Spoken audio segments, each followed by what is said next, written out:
Hello' বন্ধুসকল, আজি মই এখন ধুনীয়া পিটিকা থালি দুপৰীয়াৰ সাজত ৰেডি কৰিলোঁ। ইমান গৰম পৰিছে, একোৱে খাবলৈ মন নাই, আপোনাৰ স্পাইচি খাবলৈ একদমেই মন নাই। সেইটো কাৰণে মই ভাবিলোঁ আজি চিম্পল এখন পিটিকা থালি এখন ৰেডি কৰোঁ। সেইটো কাৰণে মই আলু বইল কৰিছিলোঁ, সেইখিনি ধুনীয়াকৈ মই পিঁয়াজ, জলকীয়া, নিমখ আৰু মিঠাতেল দি সেইখিনি ধুনীয়াকৈ পিটিকি ল'লোঁ। আৰু আপোনালোকে নক'ব যে মই হাতেৰে পিটিকিছোঁ, হাতেৰে পিটিকোঁ আমি অসমীয়া মানুহ আকৌ।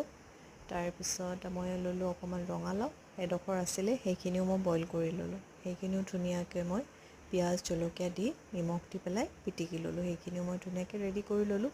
তাৰপিছত কেইটামান আছিলে মোৰ ভেন্দিকেইটাও ধুনীয়াকৈ মই বইল কৰি ল'লোঁ একেলগে। তাৰপিছত সেইখিনিও ধুনীয়াকৈ মই ছেইম ধৰণকৈ পিটিকি ল'লোঁ আৰু পিটিকাখিনি মোৰ ৰেডি হৈ গ'ল।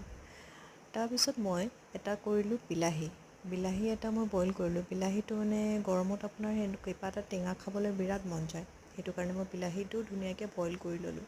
সেইটো মই পিঁয়াজ, জলকীয়া দি পেলাই ধুনীয়াকৈ মিক্স কৰি সানি ল'লোঁ। তাৰপিছত মই থালখন সজাই ল'লোঁ। থালখনত মই ভাত দিলোঁ, আলু পিটিকাখিনি দিলোঁ, তাৰপিছত এইখিনি লাও, ৰঙালাও পিটিকা, তাৰপিছত ভেন্দি পিটিকা আৰু এইখিনি আপোনাৰ আছিলে বিলাহী পিটিকা, আৰু এইটো মোৰ আছিলে ঘৰৰে আম এডোখৰ। তাৰপিছত আছিলে এইটো ভোট জলকীয়া।